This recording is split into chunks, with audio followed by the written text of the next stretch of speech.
ಇನ್ನು ಕಾಮಿಡಿ ಕಿಲಾಡಿಗಳು ಖ್ಯಾತಿಯ ನಟ ಮಡೇನೂರು ಮನು ಇವತ್ತು ಜೈಲಿಂದ ರಿಲೀಸ್ ಆಗಿದ್ದಾರೆ. ಅದೇ ರೀತಿಯಾಗಿ ಅವರ ಅತ್ಯಾಚಾರ ಪ್ರಕರಣ ಮತ್ತು ನಟರ ಬಗ್ಗೆ ಅವರು ಏನು ವಿವಾದಾತ್ಮಕ ಹೇಳಿಕೆ ಕೊಟ್ಟಿದ್ದಾರೆ ಅನ್ನೋ ಒಂದು ಗಂಭೀರ ಆರೋಪ ಆಯ್ತಲ್ಲ, ಅದರ ಬಗ್ಗೆನೇ ಎಲ್ಲದರ ಬಗ್ಗೆನೂ ಕೂಡ ಕ್ಲಾರಿಟಿಯನ್ನು ಕೊಟ್ಟಿದ್ದಾರೆ. ಹಾಗಾದರೆ ಜೈಲಿಂದ ರಿಲೀಸ್ ಆದಂತಹ ಮನು ಏನು ಮಾತನಾಡಿದ್ರು, ಕಂಪ್ಲೀಟ್ ಡೀಟೇಲ್ಸ್ ಎಲ್ಲಿದೆ?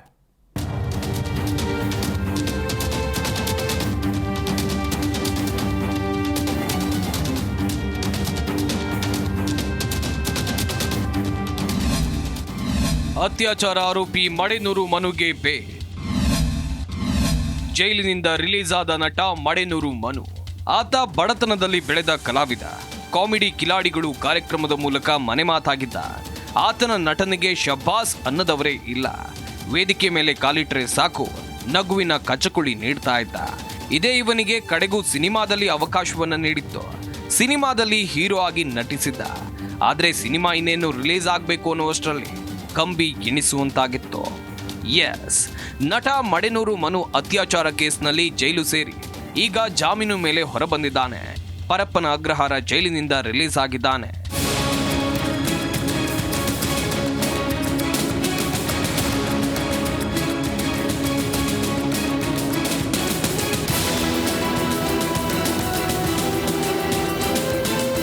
ಮನು ಹೊರಗೆ ಬರ್ತಾ ಇದ್ದಂತೆ ನೂರಾರು ಪ್ರಶ್ನೆಗಳು ಆತನ ಮುಂದೆ ಬಂದಿದ್ವು. ಜೈಲಿಗೆ ಹೋಗೋ ಮುಂಚೆ ಅತ್ಯಾಚಾರ ಕೇಸ್ ಜೊತೆಗೆ ಸ್ಯಾಂಡಲ್ವುಡ್ ಸ್ಟಾರ್ ನಟರ ಬಗ್ಗೆ ಅವಹೇಳನಕಾರಿಯಾಗಿ ಮಾತನಾಡಿದ್ದ ಆಡಿಯೋ ಸಿಕ್ಕಾಪಟ್ಟೆ ವೈರಲ್ ಆಗಿತ್ತು. ನಟ ಶಿವರಾಜ್ ಕುಮಾರ್, ದರ್ಶನ್, ಧ್ರುವ ಬಗ್ಗೆ ಮಾತನಾಡಿದ್ದ ಎಂಬ ಮಾತುಗಳು ಅಭಿಮಾನಿಗಳನ್ನ ಕೆರಳುವಂತೆ ಮಾಡಿತ್ತು. ಸ್ಟಾರ್ ನಟನ ಅಭಿಮಾನಿಗಳು ಮನು ವಿರುದ್ಧ ಕರ್ನಾಟಕದ ಬೇರೆ ಬೇರೆ ಕಡೆ ಈತನ ಮೇಲೆ ಪೊಲೀಸ್ ಠಾಣೆಗಳಲ್ಲಿ ದೂರನ್ನ ಕೊಟ್ಟಿದ್ರು. ನಾನವನಲ್ಲ, ಆಡಿಯೋ ನನ್ನದಲ್ಲ, ಪಕ್ಕಾ ಪ್ಲಾನ್ ಮಾಡಿ ನನ್ನ ಮುಗಿಸಿದ್ರು ಎಂದ ನಟ. ಜೈಲಿನಿಂದ ಹೊರಬಂದ ಮನು ಮುಂದೆ ಹಲವು ಪ್ರಶ್ನೆಗಳು ಇತ್ತು. ಜೈಲಿನಿಂದ ಹೊರಬಂದ ಮನು ಮುಂದೆ ಮೊದಲ ಪ್ರಶ್ನೆ ಬಂದಿದ್ದೆ ಸ್ಟಾರ್ ನಟರ ಬಗ್ಗೆ ನೀವು ಮಾತನಾಡಿದ್ದ ಅಂತ. ಆದ್ರೆ ಇದಕ್ಕೆ ಉತ್ತರ ನೀಡಿದ ಮಡೇನೂರು ಮನು, ಶಿವಣ್ಣ, ದರ್ಶನ್, ಧ್ರುವ ಸರ್ಜಾ ಬಗ್ಗೆ ಆಡಿಯೋ ನನ್ನದಲ್ಲ. ನಾನು ಶಿವಣ್ಣ, ದರ್ಶನ್ ಮತ್ತು ಧ್ರುವ ಬಗ್ಗೆ ಮಾತನಾಡಿಲ್ಲ. ನಾನು ಮೊದಲು ದೊಡ್ಡವರು ಅಂದ್ರೆ ಶಿವಣ್ಣ ಅವರನ್ನ ಭೇಟಿ ಮಾಡಿ ಸತ್ಯವನ್ನ ಅವರಿಗೆ ವಿವರಿಸಿ ಕ್ಷಮೆಯನ್ನ ಕೇಳ್ತೇನೆ. ನನ್ನ 3 ವರ್ಷಗಳ ಶ್ರಮವನ್ನ ಹಾಳು ಮಾಡಿದ್ದಾರೆ. 5-6 ಮಂದಿ ಪಕ್ಕಾ ಪ್ಲಾನ್ ಮಾಡಿ ನನ್ನ ಮುಗಿಸಿದ್ರು ಅಂತ ಮಡೇನೂರು ಮನು ಹೇಳಿದ್ದಾರೆ.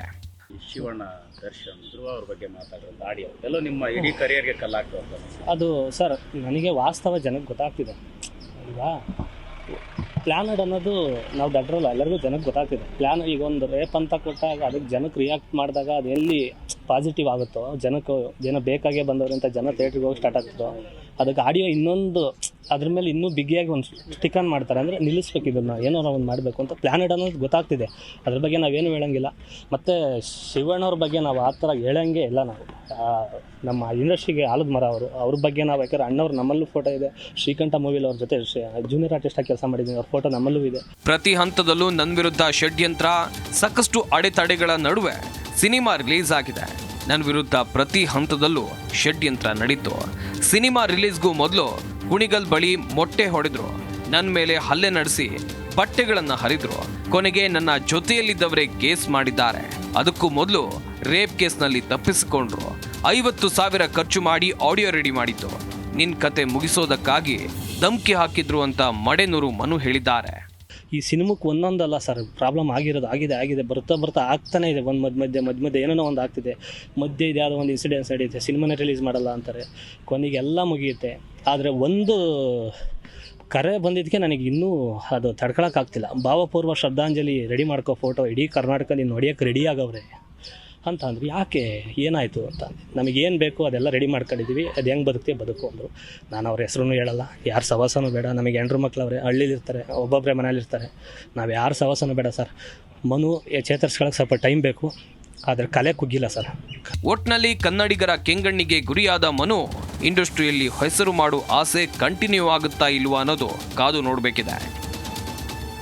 Yashoda, film bureau, Zee Kannada news, Bengaluru.